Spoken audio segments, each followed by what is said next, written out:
Hello everyone, welcome back to Connect to Care. I'm Tiffany Lloyd, the Education Coordinator with The Gracious Mind, and today we are going to dive into art therapy for anxiety. I actually have anxiety. I was diagnosed with generalized anxiety disorder in 2018, and at times I have really struggled to keep a handle on some of those adverse symptoms, some of those emotions, those really strong acute emotions that happen. And one of the most powerful things for me, especially through the pandemic and being home and that feeling of isolation, is getting into art, is doing art, is putting some of those emotions onto the paper.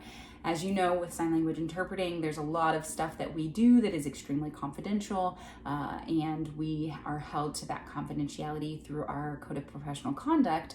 And at times that confidentiality, because we are experiencing some things at assignments or during our work that may be causing some of that vicarious trauma, because of that, we may feel like we're not able to get those emotions out because of confidentiality. And so getting into something like art therapy can be super helpful for that, to kind of put things on paper in a way that is visual, that is fun, that is colorful, and that can help you work through some of those really strong and important emotions that you're feeling, because those emotions are valid and your body is telling you something when you are experiencing those emotions. And so I started to do watercolor, and over time doing some watercolor, and again, I'm no professional. I didn't go to school for art. I just do this as a tool to help me work through some really big emotions. And so over time, I could feel my mood improve. I could feel my consciousness improve.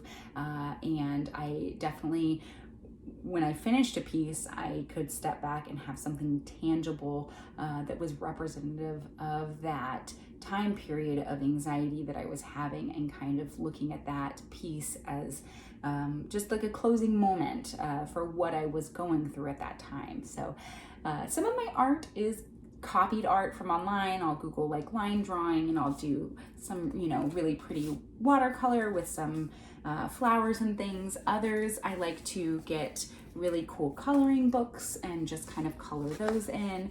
There are also some really awesome watercolor sketch pad things that have already drawn out watercolor ideas, and then you go through the book and kind of learn how to do that on your own.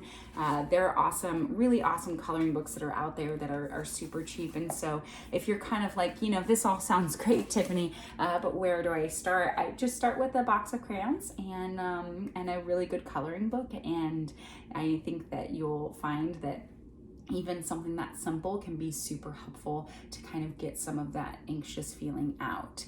I was reading this really awesome article that was talking about a study that was done, and according to the World Health Organization in 2017, nearly 29% of individuals have some type of anxiety disorder, and that's about 264 million people. And so I think the one thing about mental health, being neurodivergent, can make you feel even more isolated. It can make you feel like you're alone, and hearing numbers like that is super helpful for me to know that I'm not alone, and also knowing that study was in 2017, and so where we are now, I'm sure with the pandemic there are even more people that are going through a feeling or a period or a time of anxiety, or maybe they've always had some underlying anxiety and it's just kind of rearing its ugly head. I know that's happening to me, and feeling like I don't necessarily have all of the tools to help combat that,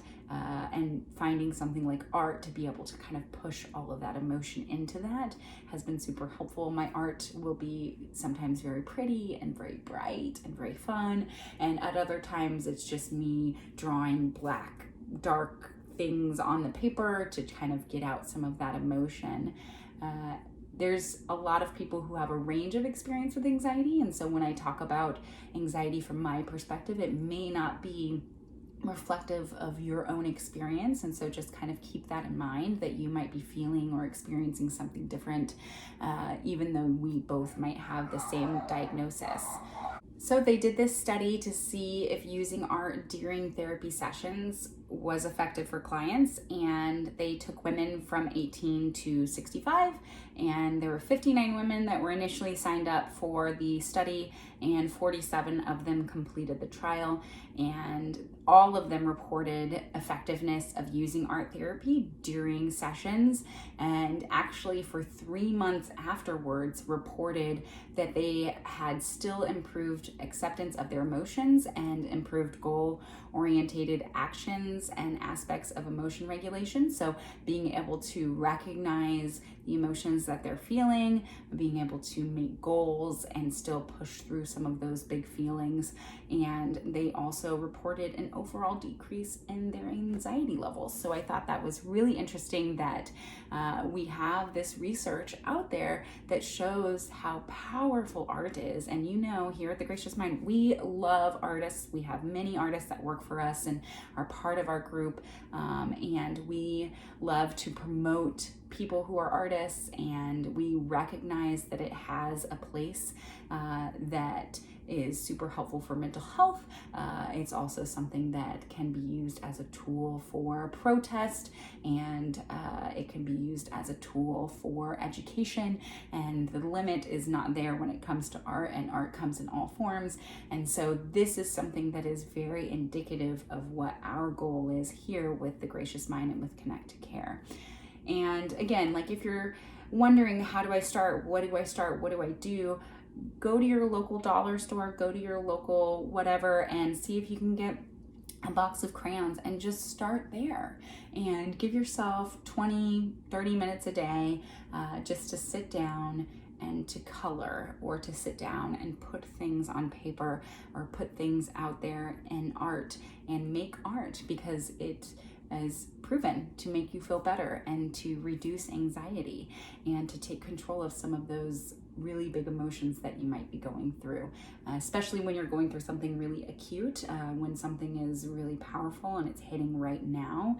Having something like art to turn to kind of get that on the get that out and get that on the page can be super helpful. I know it's super helpful for me. So I am really excited to be here with you all this week, and I look forward to talking to you more about other topics in the coming weeks. And I hope that maybe you can drop some ideas of things that you love to do with your art. What's your favorite type of art below? We'd love to hear from you. We want to know what you're doing to help boost your own mental health, because if you are doing it and it's working for you, chances are that it might be helpful and might be able to improve someone else's experience. So I hope you all have a wonderful week. Bye.